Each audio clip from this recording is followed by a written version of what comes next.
น้องเขาพูดกันเก่งเขาน่ารักนะเนี่ยบริการบอกอธิบายให้ฟังว่าคืออะไรผมสรุปให้ฟังว่าง่ายๆว่าจะมีราคาค่าเหมือนกับค่าลงท่าแล้วก็ค่าลงท่าเรือแล้วก็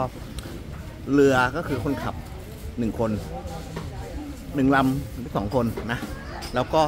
ถ้าจะมีนอกเหนือต้องจ่ายเพิ่มต่างหากให้ดูที่รูปตรงนู้นนะเขาให้ดูที่รูปอยู่ตรงนู้นนะ